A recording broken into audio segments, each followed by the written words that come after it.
नमस्कार मंडळी. यावेळेस आपण आलेलो आहोत लास वेगासला. तर आपण लास वेगास, ॲरिझोना, उटा अ, अशी खूप मोठी रोड ट्रिप करणार आहोत आणि हा सगळा परिसर बाय ड्राईव्ह करूनच बघण्यासारखा आहे. तर लास वेगास हे मोहावे डेझर्टमध्ये आहे. त्याच्यामुळे इथे खूप उष्णता असते समरमध्ये. वेदर खूप ड्राय असतं, हॉट असतं. इथे ग्रीनरी फार बघायला मिळत नाही. जिथे जिथे रेसिडेन्शियल एरिया असेल तिथेच फक्त घरांच्या आजूबाजूला झाडं लावलेली आहेत. बाकी सगळीकडे आपल्याला उजाड आणि ओसाड डोंगरं दिसतील. ट्रिपच्या पहिल्या दिवशी आपण ॲरिझोनाला रात्री स्टेसाठी जाणार आहोत आणि अ, लास वेगास टू ॲरिझोना असा 280 माईल्सचा ड्राईव्ह आहे. साधारण 4-4.5 तास लागतात आणि मध्ये आपल्याला हुवर डॅमसुद्धा लागणार आहे. तो सुद्धा आपण पाहणार आहोत आणि ड्राईव्हसुद्धा खूप छान आहे आणि एक नवीन यावेळेसचा एक्सपिरियन्स आहे. त्याच्यामुळे व्हिडिओ शेवटपर्यंत नक्की बघा.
रस्त्याच्या दोन्ही साईडला असणारे हे सोलार पॅनल्स तुम्हाला दिसत असतील. तर हे सोलार पॅनल्स बघून आम्ही थक्क झालो, कारण हे सोलार पॅनल्स 640 एकरमध्ये 3,23,000 सोलार पॅनल्स बसवलेले आहेत आणि यांच्याद्वारे खूप मोठ्या प्रमाणात वीज निर्मिती केली जाते. खूप लांबपर्यंत पसरलेले आम्हाला दिसत होते आणि ते संपत नव्हते. इतके मोठ्या प्रमाणात त्यांची संख्या होती.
जेवणासाठी आता थांबलेलो आहोत.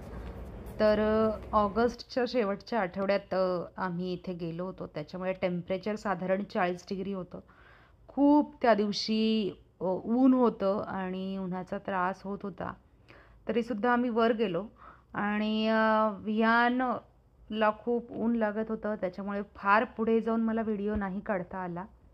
त्याच्यामुळे एवढाच व्हिडिओ काढला मी आणि मी परत गेले. हुवर डॅमला आर्किटेक्चरल मार्वल असं सुद्धा म्हणतात आणि हा डॅम अमेरिकेतला सेकंड लार्जेस्ट डॅम आहे आणि त्याची उंची 726 फूट आहे. आणि अमेरिकेचे माजी राष्ट्राध्यक्ष हर्बर्ट हुवर यांच्या नावावरून धरणाचं नाव हुवर डॅम असं ठेवलेलं आहे. तसेच हे धरण कोलोराडो रिव्हरवर आहे आणि याचं बेसिक पर्पज हे फ्लड कंट्रोल होतं आणि ॲरिझोना आणि नेवाडाच्या बॉर्डरवर आहे. आणि याचं बांधकाम 1931 ते 36 या दरम्यान झालेलं आहे. या डॅमची आपल्याला टूर घ्यायची असेल तर ते सुद्धा अवेलेबल आहे. पण आमच्याकडे तितका वेळ नसल्यामुळे आम्ही काही आज जाऊन टूर घेतलेली नाही.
आत्ता आपण पोहोचलेलो आहोत रूट 66ला. इथे थोडं क्लाउडी आहे आणि थोडी हवासुद्धा आहे आणि टेम्परेचर लगेच ड्रॉप झालेलं आहे. वेगासमध्ये खूप गरम होतं आणि इथे खूप छान वेदर आहे.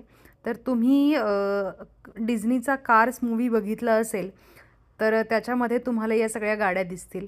तर हा हिस्टॉरिक रूट आहे, एक कल्चरल आयकॉन आहे. हा रूट 8 राज्यांमधून जातो. शिकागोमधून सुरू होतो, तो कॅलिफोर्नियामध्ये संपतो आणि इथे ॲरिझोनाला जाताना इथे थांबल्याशिवाय कोणीही पुढे जाऊ नये असं मला वाटतं. कारण हे खरंच सगळं इथे पाहण्यासारखं आहे आणि इथे खूप सारे मूवीजचे शूटिंगसुद्धा होतात. त्याच्यामुळे इथे थांबून आम्हाला खूपच मजा आली. आणि वियान तर कार्सचा फॅन असल्यामुळे त्याला इथे इतका आनंद झाला. सगळ्या गाड्यांच्या पुढे उभा राहून तो फोटो काढत होता आणि खूप खुश होता.